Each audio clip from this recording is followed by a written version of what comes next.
This is the Tallahassee Business Podcast, bringing you engaging conversations with influential members of the community that you need to know. This episode is brought to you by Mill Creek Financial Consultants. At Mill Creek Financial Consultants, we offer more than just financial planning. We develop a relationship with you that helps you avoid common missteps, make confident decisions, and put your assets to work so you can enjoy the peace of mind that comes from financial security. Don't delay your important financial decisions any longer. Schedule a time to meet with our Mill Creek Financial Advisors and begin the journey towards achieving your dreams by visiting millcreekfinancialconsultants.com. No investment strategy can ensure peace of mind, assure profit, or guarantee against loss. Securities, products, and advisory services offered through Park Avenue Securities, LLC, PAS, member FINRA, SIPC.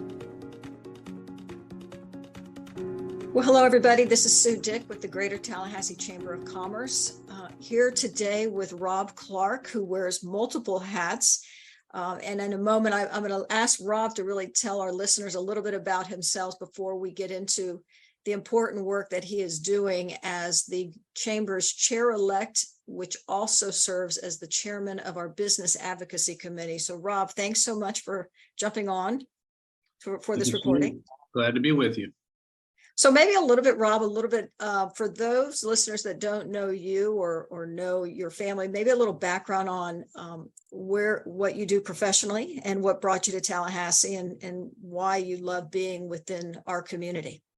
Yeah, thank you, Sue. Well, I'm a lawyer with Osley McMullen Law Firm here in Tallahassee. I've been a lawyer there for 35 years.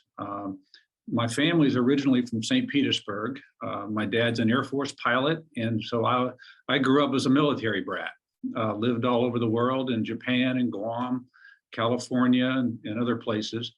Ultimately, I graduated from high school at Travis Air Force Base in California. My parents put me on a plane, and I arrived in Tallahassee, Florida, and didn't know a soul. So here I am. I did undergrad at Florida State, got a business management degree, and I was actually there on an ROTC scholarship. So I went in the Army for 4 years. And after spending 2 years of the 4 years in the field at Mojave Desert, Fort Drum for cold weather training and other places in the field, I decided going to law school in Tallahassee would be a great idea. So I went to law school. And then at the end of my first year, I got a summer clerkship with the Osley McMullen Law Firm for the summer, and I have now been here 35 years. So that brought me to Tallahassee. You know, I think more and more, I think as a testament to Tallahassee, obviously we've talked to individuals that have, especially in the chamber world and the business community, that have been here their entire lives, but more and more we're finding and meeting individuals that are choosing Tallahassee and coming back. And you know, Rob, just to thank you, as I said, you are serving as our chair-elect for our board of directors and chair of our business advocacy committee.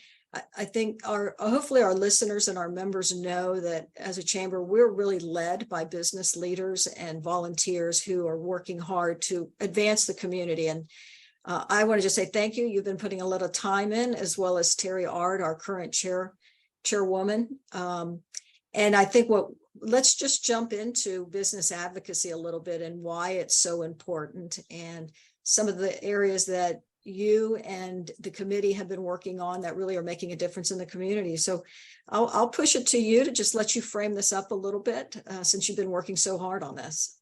Yeah, thanks, Sue. For those that don't know, the Chamber has a committee called a Business Advocacy Committee.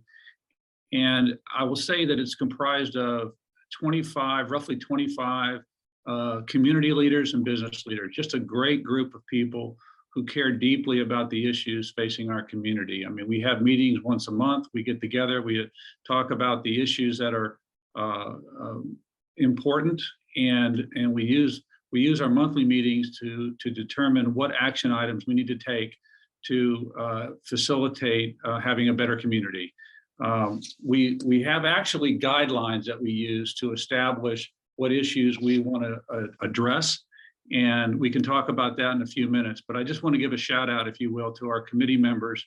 It's comprised of the leaders of the local hospitals, university representatives, tremendous business leaders, nonprofits, and others. So it's just a great group of people, we think, who come together in a very thoughtful way and figure out how we can move the community forward. So it's a great group. Well, Rob, it is, and each year it's really changed with regards to opportunities and some challenges facing our community. Let's go ahead and maybe start talking about those topics, and at the end, we'll make sure we give an opportunity if individuals want to find out more or have questions. You've created this great line of communication. We'll make sure before we end this podcast to let people know how they can kind of time into you and or to me. So maybe let's go ahead and just start jumping into a couple of the issues that we've been working on. Sure, because the issues that we look at it's a dynamic process. You know, we could have an idea that we think this is an important issue, but as we look at it, we realize that there's other more important issues. And I'll give an example of the homelessness issue in our community. So when we were first starting this year, we had identified several issues to work on, and it became obvious from information that we were gaining from our membership and from other business folks in town that the homelessness issue was tragically trending in the wrong direction, that it was becoming an issue. So the committee, and as it often does and typically does, is we form a leadership group to sort of look at different issues that we need to really dig into. And I will tell you that the first thing the leadership group does is they identify the problem, but also, and this is extremely important, identify other organizations and stakeholders in the community that are already involved in working on that issue. And Sammy Dixon, I remember several years ago, talked about tearing down silos. And we've really taken that to heart. So when we get into an issue, the first thing we attempt to do is to identify who's already been working on those issues. It could be nonprofits, it could be government, it could be other business leaders, it could be the university. So we have to identify in the community the others that are involved in that. And with regard to the homelessness issue, we absolutely did that and received tremendous value from working with them. But the other thing about the advocacy that's important, besides just the collaboration, is that the chamber has a focus on problems facing the business community, but we look at that at the business community as almost synonymous with the community. If you have a strong community, you have a strong business community. If you have a strong business community, you have a strong community. And in fact, there's a study that I'd like to talk about a little bit that was done by the Urban Land Institute, and it took the quality of life, it evaluated the quality of life in a community, and it looked at everything from cost of living to jobs to recreational opportunities, the arts, education, healthcare, everything from infant mortality to violent crime, and it identified those communities that had the highest quality of life, and then it compared those communities to another set of data that talked about communities that were experiencing pro-job growth. Lo and behold, they determined that the cities with the highest quality of life, were also those cities that had the most pro-job growth. And so when we look at the issues that we're advocating for on behalf of the chamber, and we're trying to expand businesses and get new industry and create jobs, what we're trying to do by virtue of that work activity, candidly, is to improve the quality of life in this community. So they're one and the same. And that's the perspective from the Business Advocacy Committee. Well, Rob, I think that's very helpful. And I know that data is key. We have to know the numbers, and that way everybody, to your point, can be looking and focused on the same hopeful outcomes. And we spend less time disputing the facts because we're all working around the data point that's out there. We've, as a Chamber of Commerce, through past leadership, have worked very hard. I know you mentioned Sammy Dixon, and before Sammy, Jay Smith is our chairman, really focused on creating the community scorecard. It's not the Chamber's data, but our community scorecard. And in that, and we look at it's on our Chamber website. It talks about kindergarten readiness. It talks about job growth, unemployment. That is something as a chamber that we want all of our listeners in our community to really focus on. It shows that we're working towards the same issues.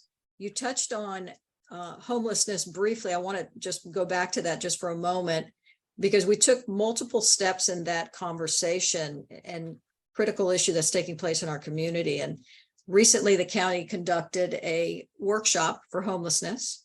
At your direction and our committee work, we sent a survey out to our business members, and we had tremendous results from that. And I think the information we gleaned from that was telling. And if you can touch on that and the action that we took as a result of that. Yeah, absolutely, Sue. So the issue of homelessness, one of the things that we identified early on was the need to address this issue and to not shy away from it, candidly. I will tell you that we did this survey, which is truly the latest and greatest information on where our community is on this issue. And we identified that 60% of our businesses have indicated that they've had negative impacts as a result of the homelessness issue.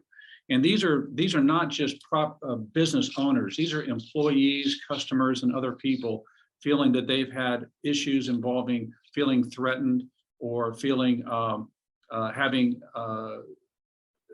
encampments near their business and things of that sort. Candidly, it really surprised me. I didn't quite think it was going to be that high, and it's very significant. So we took our survey results and we coalesced them down to a 2-page overview. And we've sat down and met with various county commissioners and also presented it to the entire county commission in a workshop, and use that as information that we hope they can use to develop a better game plan. And we have some thoughts which we can talk about as far as where we are and where we think this issue should go to bring it to a conclusion as best we can. We're not going to solve homelessness, but we can protect our businesses and our community from activity that's engaged in that is just simply not safe or conducive to growth. And I think that part of that, with regards to homelessness, the county commission is bringing back, they actually took action on their agenda recommendations with some follow-up information that's going to come as a result of Commissioner Caban asking for that as well. And this is an ongoing issue, obviously, that we want to be at the table to support. And I know that you've asked the committee that the next step we could provide are resources to our business community on what you can do, who you can call. And so we're currently working on that as well. And to your point, there will be additional work on this because it is an important issue in our community. We know there are a lot of stakeholders trying to address it, not just locally. Yeah, so just to address that very briefly. So 80% of our members indicated in our survey that they needed some resources. What do I do? And keep in mind, it affects small business owners tremendously more because they don't have their own security force, for example. They don't have the ability to hire high-tech technology to alert them to issues necessarily. And so we need to provide some guidance and some resource, a toolkit for what they can do. But at the end of the day, on the homeless issue, I just want to be clear. We do believe, number one, that our current laws should be enforced. Whether a crime is committed by a homeless person or anyone else, they need to be enforced. Number two, we do think the county commission and the city commission should take a look at dealing with what I think is generally defined as aggressive panhandling. Getting in somebody, approaching somebody for money at a place that you cannot necessarily escape from, or if they get on a bus and try to solicit money, things of that sort, aggressive panhandling. And then finally, social services. Sue, I know you've had conversations with a number of our stakeholders in this area, tremendous support in this community for the homeless people, and that we need to continue to support them, look for opportunities to support them, because it's all going to be working together to move the needle so that we don't become another community that is overwhelmed by this problem, and it affects not only existing businesses, but certainly the growth of the community. Yeah. Well, Rob, I know, as we move forward, you have stated the committee is constantly looking at issues and trying to monitor issues that would impact not just the business community, but the community as a whole, and advocate for solutions. In the past, and we were talking about this offline, historically, the Chamber of Commerce has been behind some really key and important initiatives. Our Blueprint initiative, the sales tax twice, and sales tax for our schools for capital improvements. And then recently, the Children's Services Council. efforts. And so I think all of those are important towards building out the community. As we look to wrap up here, because there's a lot of work to continue to do, maybe for our listeners, letting them know what they can expect from upcoming meetings from the Business Advocacy Committee, and really just maybe your ask. Again, you are a volunteer business leader who is bringing a lot of resources to the table to help the community as well. And I certainly want to give you the opportunity to kind of make your ask, because you're in the game full time. Yeah, so thanks for that, because the blueprint sales tax issue is a good issue. There are so much exciting projects underway focused on the airport gateway. We are fully supported and excited about that project. I mean, that is going to be a game changer. It's absolutely going to present our community in the most favorable light. And then at the same time, we've got this widening of the road at the airport, the access way from 2 lanes to 6 lanes. I mean, a significant project. And then, of course, the International Airport Processing Facility, a $28 million project. All of that, just think about it. So when you arrive in Tallahassee in the future, you are going to have an international airport with actually international processing, and not to mention the lease arrangements that are going to be in place around the airport. And then you're going to head downtown, head to FSU and an airport gateway. What a tremendous indication that the city is on the move. And so we have been supportive of that because we think that is good for the entire community. And I think, Sue, the last thing I would like to remind everyone as we sit here and evaluate different issues on behalf of the business community is not just the practical reality, but the statistically proven reality that what's good for business in this community is good for the community. And we have evaluated how to build vibrant communities, how to have bridges out of poverty, and it all relates to economic development for all. And that's what we're committed to achieve. Well, Rob, again, thank you for your work. I know we have actually a meeting coming up, and some of the information you had pulled some data points that I think keep us all focused with regards to our unemployment rate or the number of jobs that are needed. Do you want to just touch on that as closing comment for individuals that are listening to really have a good snapshot of where we sit and how we need to be planning for instance, 2030? Yeah, it's right around the corner. Absolutely. And our chair, Terry Ard, for several years in her chamber work has been laser focused on talent development and the talent pipeline management. And the statistical reality is this: by the year 2030, Tallahassee will need to grow by 15,000 jobs in order to reach its full potential. I mean, there is a need, an important need. So when you start looking at how do you do that, you do it by growing our economic vitality in this community, which is what we're committed to doing. Those that want to get involved, I'll state it, they can, as the staff person, to support you, because again, the amount of hours you're giving, I will encourage anybody just to reach out if you have any questions, or if there's an issue out there that you view important for the business community, to reach out to me directly, either by email or phone call. And any closing comments? And again, I really just want to say thank you. When I have the opportunity to talk to our leadership and really highlight the work that's being done, appreciate all the great work, and we'll turn it to you for any closing comments. No, so I just like to say in closing, just what a pleasure it is to be chair-elect, in the sense that it's just an honor to work with a lot of dedicated business people who care deeply about the community. I think people need to hear that. They need to understand that. We have found, and I have found, that the folks who are involved in the chamber leadership and just chamber membership in general, they want Tallahassee to be the best it can be. And I think I'm really excited about working, and it's an honor to be assisting with them. Well, Rob, thank you so very much. Thank you so much.